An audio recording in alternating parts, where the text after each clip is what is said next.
Welcome to Lecture 8 on Kant's philosophy of the self in the Critique of Pure Reason. Now, in the last lecture, Lecture 7, I finished Chapter 4. So I should go on to Chapter 5, Necessity of the Phenomenal Self. Chapter 5, this is what I'm going to talk about today.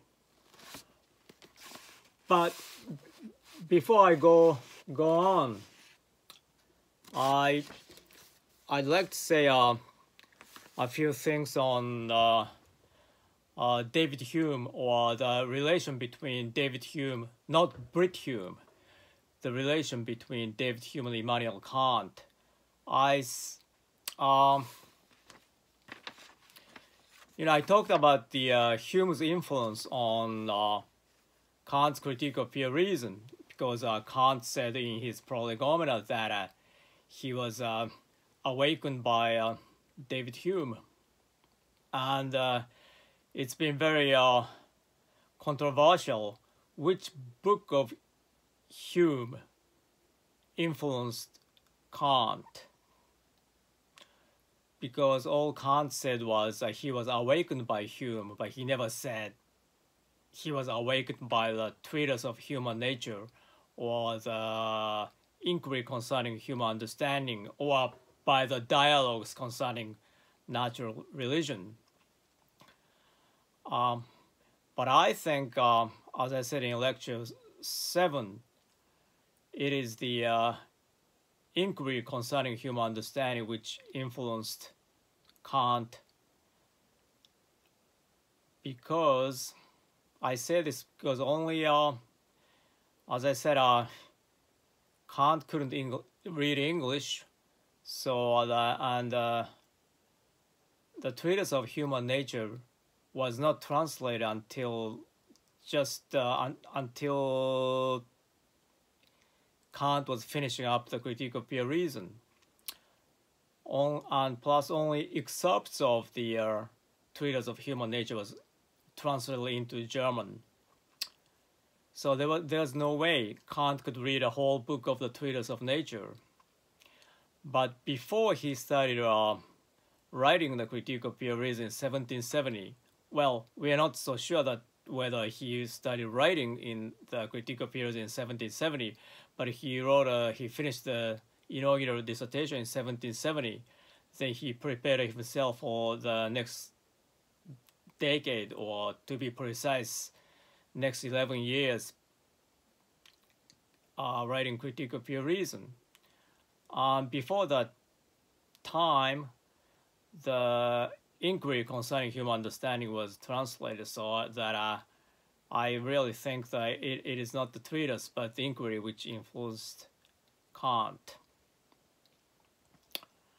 And actually, as I said in Lecture 3, I started studying the Critique of Pure Reason in the spring of 1981. I mean, Kant wrote the Critique in 1781, so I started studying the Critique of Pure Reason in the bicentennial anniversary of the Critique. So just 200 years after Kant published the Critique of Pure Reason, I started studying it. And I studied the Critique of Pure Reason as a part of the history of 17th and 18th century philosophy taught by Bill Kennick, professor of Amherst College. That was the spring of 1981, as I said. And he was very, very good. He's very smart, and he's very intelligent. But I don't think he knew much of the Critique of Pure Reason. I mean, he certainly didn't know the Critique of Pure Reason as well as Robert Paul Wolff did. And in his lecture, I think this was March 1981. Well, he studied the history of philosophy course from Descartes. Descartes, Spinoza, Leibniz, then Locke, Berkeley, Hume. I mean, we read Descartes' Six Meditations, Discourse on Method, Spinoza's Ethics, or Spinoza's Ethica in Latin, then Leibniz Monadology, and Discourse on Metaphysics. Then we went on reading Locke, Berkeley, Hume. And when Bill Koenig started giving us a lecture on David Hume, he just said, well, David Hume is so great because his book, The Treatise of Human Nature, awakened Immanuel Kant. Kant would have never been able to write the Critique of Pure Reason if he didn't read the Treatise of Human Nature. But I had doubts about that because I read the book by Louis Whitebeck. Louis Whitebeck is really a great Kantian. There's a book called entitled Prussian Hume and Scottish Kant. In that book, Beck says that it is the inquiry of concerning human understanding which influenced Kant. Well, Professor Koenig said it's the treatise of human nature which influenced the Critique of Pure Reason. But I really had doubt about it because I really thought Beck was right. And after I took the course with Bill Koenig, I spoke with Jay Garfield, who is now head of the philosophy department at Smith College. He was a young man back in 1981, and I asked Jay Garfield, well, Professor Koenig said that it is a treatise of human nature which awakened Immanuel Kant, but Louis Whitebeck says that it is the inquiry of concerning human understanding, not the treatise of human nature, which awakened Kant. And Jay really agreed with me, and Jay told me to take his course in the coming fall. So in the fall of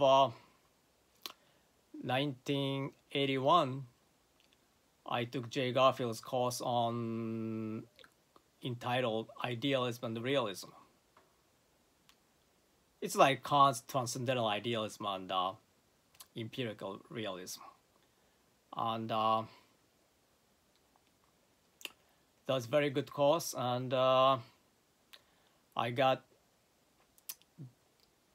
I really thought Jay Garfield is the best man to teach Kant's Critique of Pure Reason at the undergraduate level.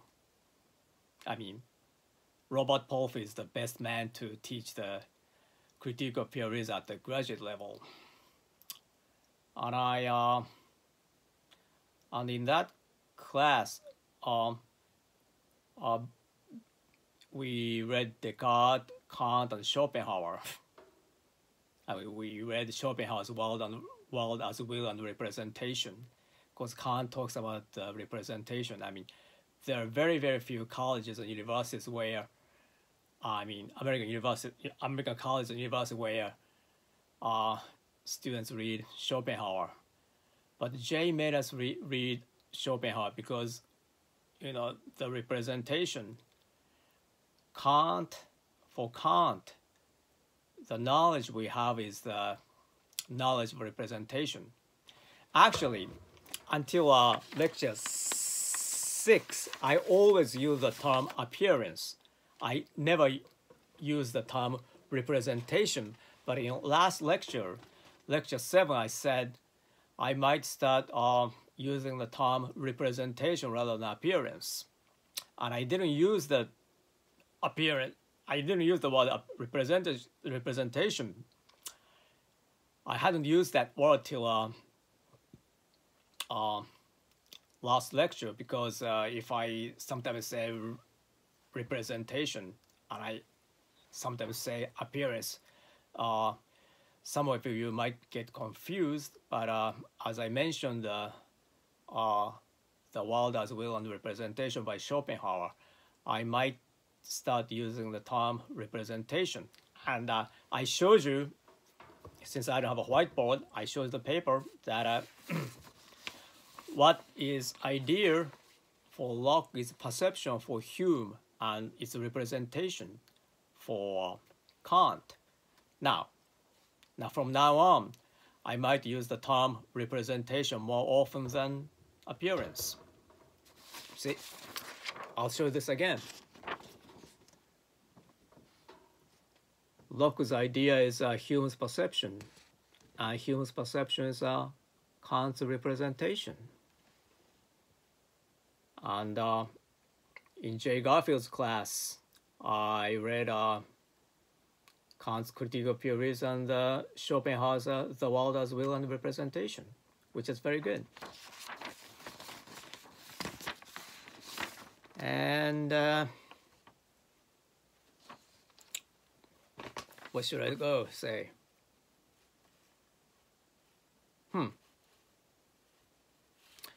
And I really, Jay and I really agreed that it was the inquiry of concerning human understanding which Kant read, not the treatise of human nature. And even so, Louis Whitebeck, Jay Garfield, and I agreed on that point.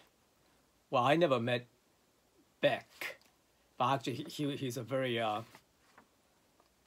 great Kantian. He translated Kant's Critique of Practical Reason. I mean, Kemp Smith translated the Critique of Pure Reason, and Paul Guyer translated the Critique of Pure Reason too. The new translation was made by the Paul Guyer, but the second critique of Practical Reason, was translated by Louis Whitebeck. And actually, Louis Whitebeck was chairman of the dissertation of Bob Wolff, my teacher, because Robert Paul Wolff has 3 philosophy degrees from Harvard University, but he has BA, MA, and PhD from Harvard. But he was a student of C.I. Lewis, but C.I. Lewis left Harvard. I mean, he retired before Bob Wolff started writing the dissertation, so there was no one at Harvard who could read his dissertation. I mean, C.I. Lewis taught the Critique of Pure Reason at Harvard for 33 years, but after he retired, there's no one who knew Kant in the philosophy department at Harvard. So Louis Whitebeck, who was not a professor of Harvard, he was a professor at the University of Rochester, but he was like the best man to read the to be on the committee of Bob Wolff, he thought. So Louis Whitebeck, despite the fact he was not a Harvard professor, he was a chairman of the dissertation committee of Robert Paul Wolff, and he read the Kant's theory of mental activity, and he passed it. That's how Bob Wolff, my teacher, got the PhD from Harvard. Well, that's good enough. And I also said for Kant, human mind is lawgiver to nature, and for Hume, the human mind is the law observer of nature. Now, in the A127, Kant said the human mind or the human understanding is the lawgiver of nature, lawgiver to nature. Why, he said that clearly. But Hume never said the mind is the law observer of nature. But as I explained in the last lecture, lecture 7, I mean, it's really appropriate to say for Kant, the human mind is a lawgiver to nature, and for Hume, the human mind is a law observer of nature. Because after repeated observation of the cause and effect being together, he developed in his mind the subjective habit to connect the two. I mean, he got all he said was that by observing the heat falling the flame several times, he comes up with the idea that flame and heat are connected, but there's no logical connection between cause and effect.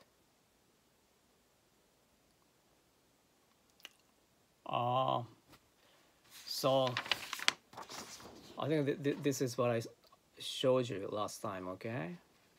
So for Hume, for law observer of nature for Hume, lawgiver to nature for Kant. And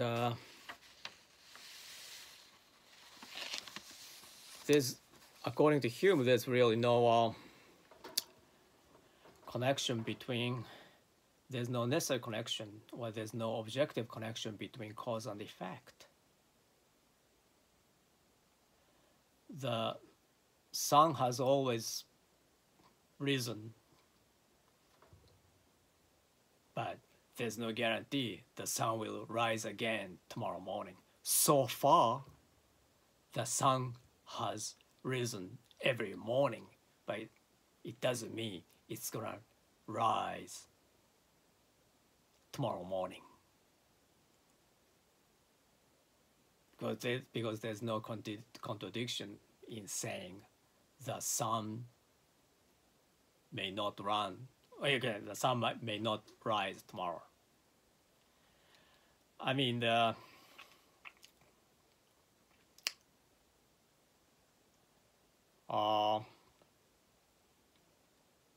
spatial continuity and temporal continuity are two sufficient but not necessary conditions of causation. What I say is something comes, I mean, the cause and effect. The cause must come before effect in time, and cause and effect must be next to each other in space or place. Aristotle would say place. But something precedes something, it doesn't mean something A precedes something B. The event A precedes event B in time does not necessarily mean the A caused B. For instance, I clap my hands and someone falls. I mean, even if I clap my hands before someone falls, it doesn't mean my clapping hands is the cause of his falling and getting injured. I mean, something preceded something else in time. It doesn't necessarily mean it's the cause of that effect. So that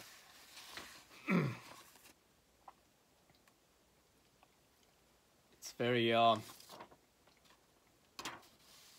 but the can't really sort of necessary connection between cause and effect. That's why he came up with the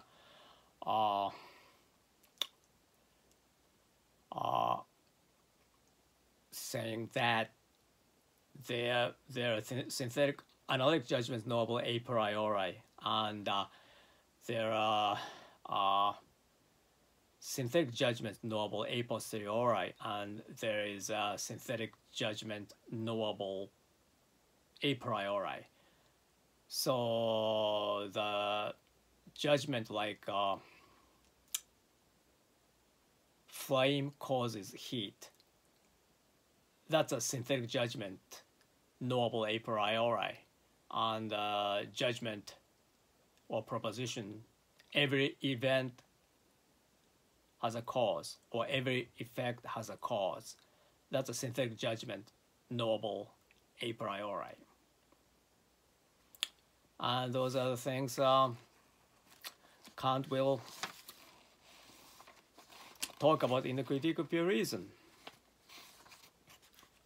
Now what I say? In lecture 7, I told you that I sometimes said Brit Hume instead of David Hume. Brit Hume used to be a White House correspondent in the ABC News, and he's now on with the Fox News. The reason why I often mix Brit Hume with David Hume is that back in the 1980s, I lived just behind Emily Dickinson's homestead. I really lived like Emily Dickinson. I mean, some of you might think that's strange, but if you really want to understand Kant, you really have to read Kant's Critique of Pure Reason all day long. Like someone like Charles Peirce read the Critique of Pure Reason all day long for 2 years. Charles Peirce is the very maybe the smartest American philosopher. He was smarter than William James, but he read Critique of Pure Reason every day for 2 years, and he did nothing else but to read Critique of Pure Reason for 2 years when he was student at Harvard in the 1860s. I did the same. But to understand the Critique of Pure Reason, to understand Kant's philosophy, you have to understand Hume's philosophy. And back in 1982, 83, 84, I was just reading, I spent all day reading Hume and Kant. And around 6 o'clock, I turned the TV on to watch CBS News. Dan Rather was on. At 6:30, Peter Jennings was on the ABC News studying at 6:30, and I liked Peter Jennings better than Dan Rather. I'd rather see Peter Jennings than Dan Rather. I'd rather not see Dan Rather. But anyways, I was reading Hume and Kant all day long, and at 6:30, ABC News starts, and Peter Jennings, blah, blah, blah, starts saying, giving us news, and he goes, not every day, but every other day. Let's ask our White House correspondent, Brit Hume, And Brit Hume goes with his very deep voice. He reports from the White House. And I was reading David Hume all day long. Then at the end of the day, I hear what Brit Hume said from the White House. So I always mix David Hume and Brit Hume. And it's just a coincidence. But actually, I have a feeling that Brit Hume, who was with ABC News back then, who's now on Fox News, I think Brit Hume may be related to David Hume. Because the way David Hume socialized in Paris is a lot like the way Brit Hume socializes in Washington, D.C. And the way David Hume influenced people like Benjamin Franklin and Thomas Jefferson is like the way Brit Hume influenced the Presidents Reagan and Bush. So maybe they're related. Maybe Brit Hume's great grandfather was a cousin of David Hume or something. Well, it has nothing to do with the philosophy. All right, I said so much on David Hume. Oh, actually, my my former teacher, Robert Paul Wolff, will start giving a lecture on David Hume starting on February 6th, I think.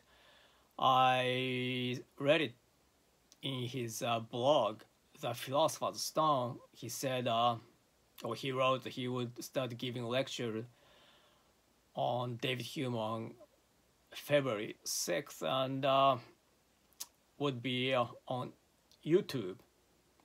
You should watch them. He's a much better teacher than I.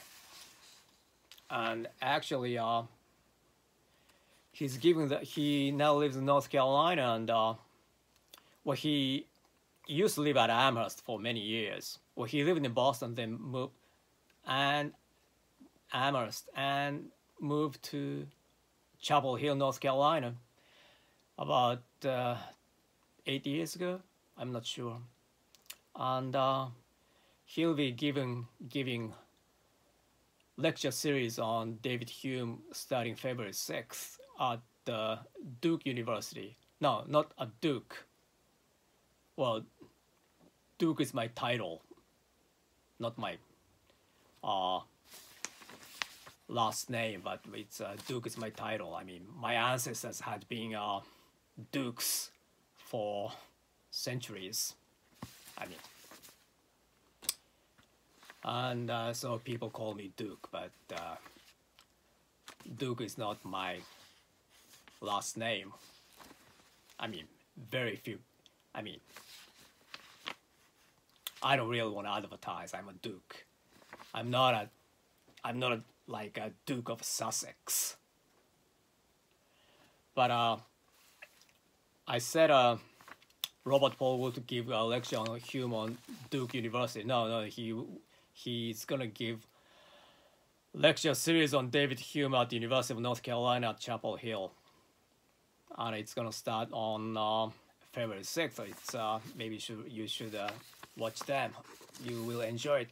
And actually, I showed you a book edited by Bob Wolff. This one, Kant, Robert Paul Wolff. Now, this was published in 1968, the same year Bobby Kennedy and Martin Luther King got shot. And maybe this is out of print, but you can get this if you are a college student or a college professor. You should be able to get this at the college library. And in the same series as this one, there's Hume. This is the collection of essays of Kant, there's also a collection of essays on Hume, and in that book, it says Hume, and actually, I just happen to have a T-shirt with the same color of the book Hume. I mean, I'll show you. This is gray, and the Hume book is green.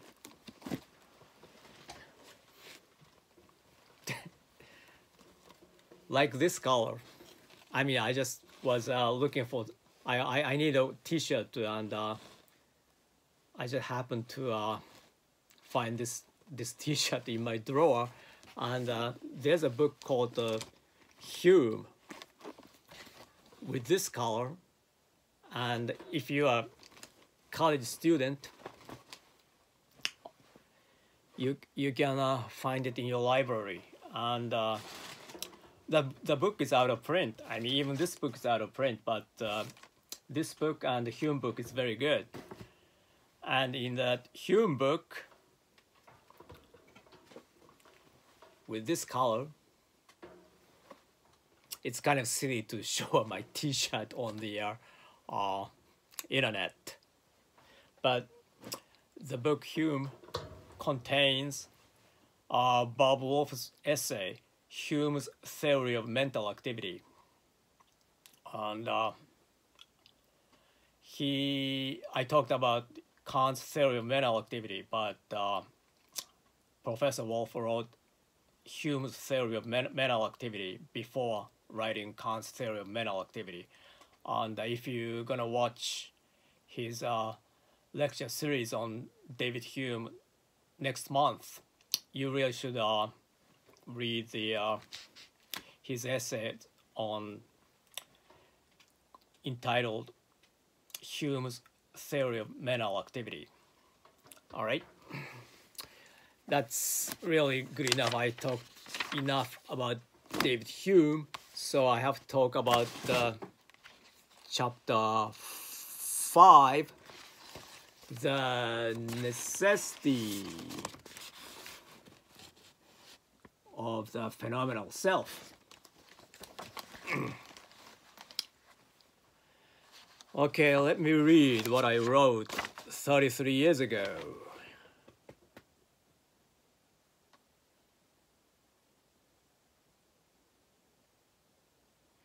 So far, I have investigated how the noumenal self is necessary for the phenomenal self. In this chapter, I would like to investigate how the phenomenal self is necessary for the noumenal self.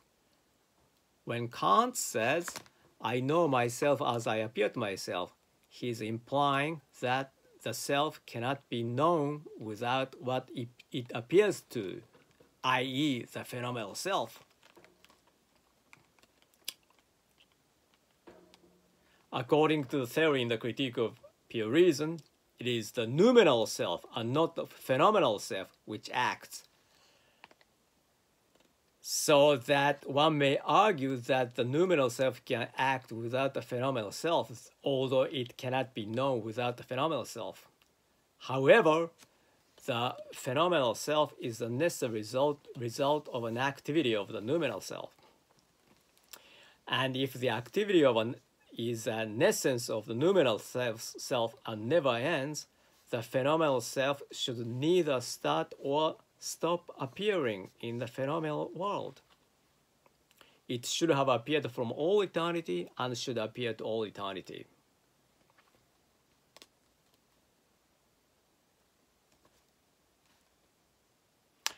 As long as Kant insists that the mind is nothing but an activity, he also has to admit that the phenomenal self is an eternal appearance.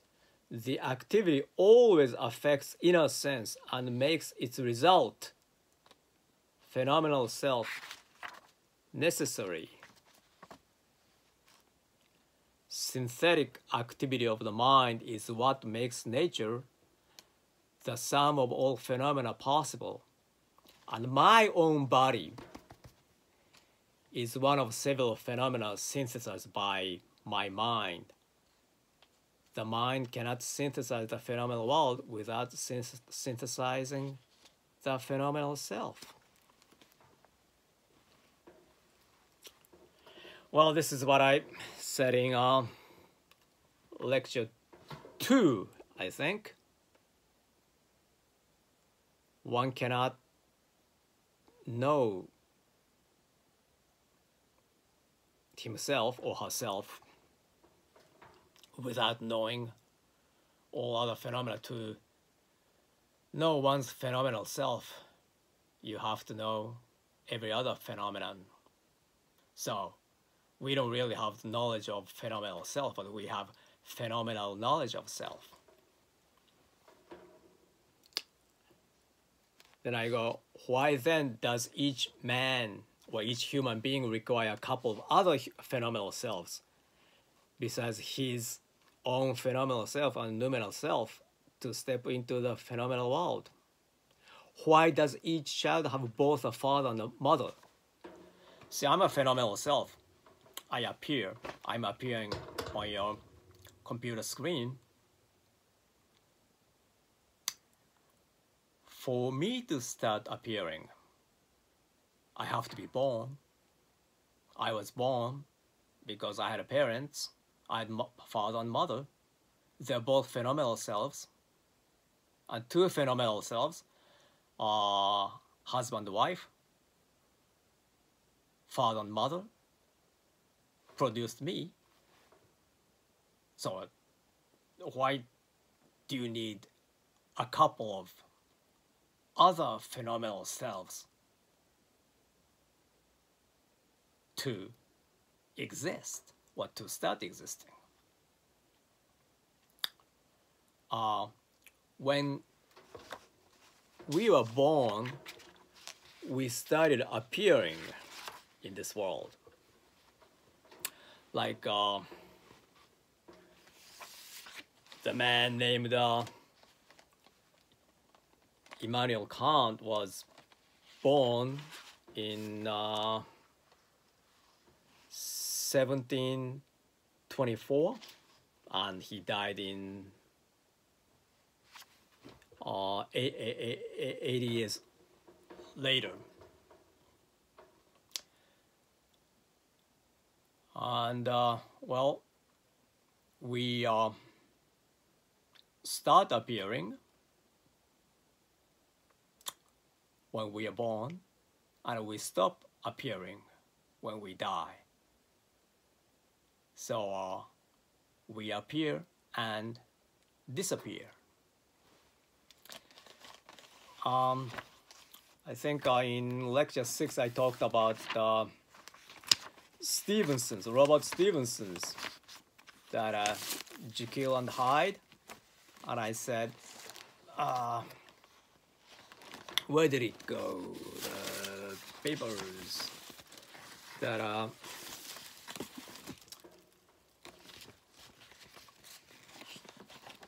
well, I can't find it. Now, where's the paper I went? I don't know. Well, I said there are 4 selves for Kant. And there are also 2 selves in Stevenson's book, Dr. Jekyll and Hyde. Where did it go? Where is that hiding? I have to have it somewhere. I can't find it. It's a funny thing. Let me find it. I don't know. I can't find it. Now, Stevenson said that one man can have 2 characters, 2 selves, like Dr. Jekyll and Mr. Hyde. And Kant has 4 selves. phenomenal self, noumenal self, phenomenal self, noumenal self, transcendental ego, and moral self, the four of them. And Stevenson, I believe he never read Kant's Critique of Pure Reason, but he has the kind of wisdom Kant had. And besides the book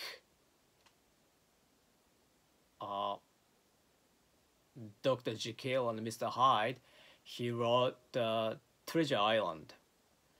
Now, in chapter 2 of Treasure Island, it says, Black Dog appears and disappears. When I read it when I was young, what's that?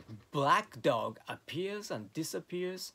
It sounded strange, but the thing is, the man named Immanuel Kant appeared in 1724 and disappeared in 1804.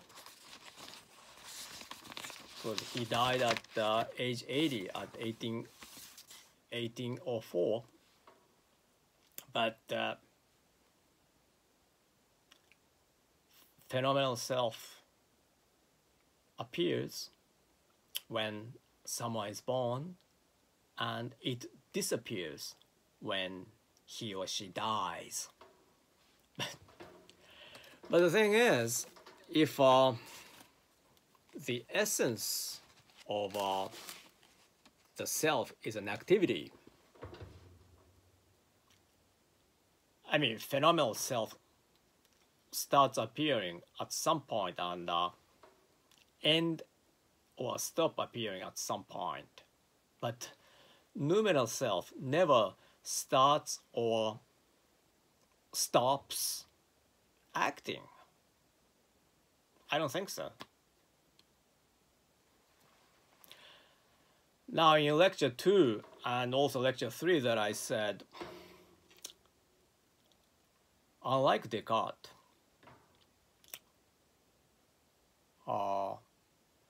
the mind is not a substance. For Descartes, mind is a substance, just as the body is a substance. Okay, for Descartes, there's infinite substance, that is God, and there are two finite substances. One is body, the other is mind. And for Descartes, mind is a substance. Mind is something. But for Kant, mind is not something. Mind does something. All right? The mind is not something. The mind does something. The mind acts. It's an activity of the mind. It's a synthetic activity of the mind which makes the objective structure of nature possible. That's why Robert Paul Wolff, my teacher, wrote the book, Kant's Theory of Mental Activity. Mental activity, activity of the mind, is what makes the objective structure of nature possible. So the mind is not something, mind does something. That's the point. That's the point of the Kant's Critique of Pure Reason. That's the very essence of it. And which self acts? Phenomenal self? Not really. It's a noumenal self or transcendental ego which acts. And Kant never says when that self starts acting or when that self stops acting.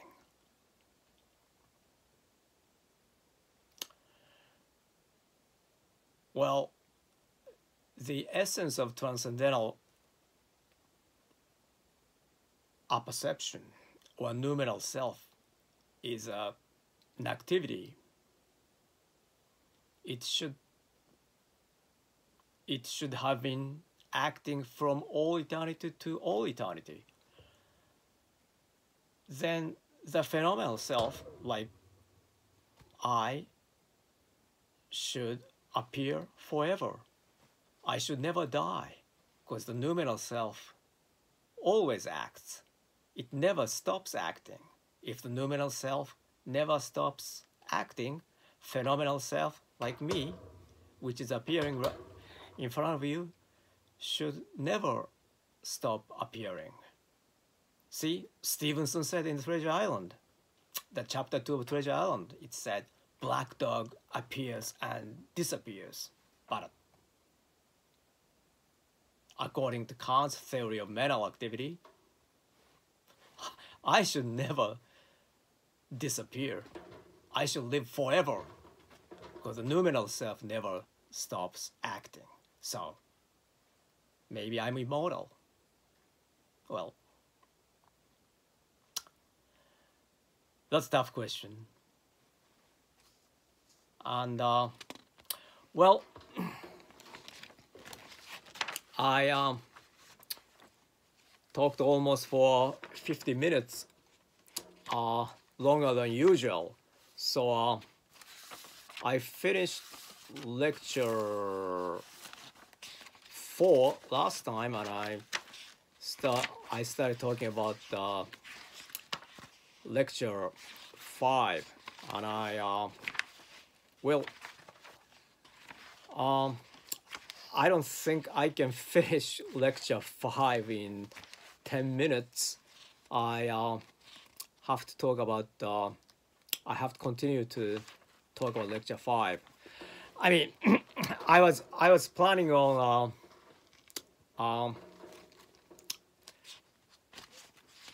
going through about a half of lecture 5, but since I talked too much about David Hume, and I spent about the half of this lecture on David Hume, I kind of ran out the time to talk about the rest of chapter 5. But what I want to talk about the this is page 20, and I said I quoted from Findlay, and this is it's a kind of a complicated story, and what I said on page 20 is that it's not that I choose to act. I mean, I just choose the course of my life when I'm born. Well, that's what Jane Findlay says. It's a very difficult matter, and I don't think I can finish it today. So just for the next lecture, read chapter 5. Read from page 19 to 23.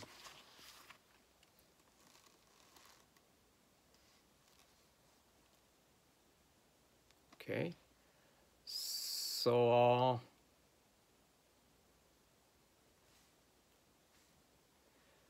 yeah, so I will see you in a few weeks again, and well, what I say on page 21. Going back to the argument of Findlay that the self chooses the whole course of its actions, it is not a particular action one chooses to do at each time, but it is some of all his actions which he chooses that he will do at one time at the beginning of his life.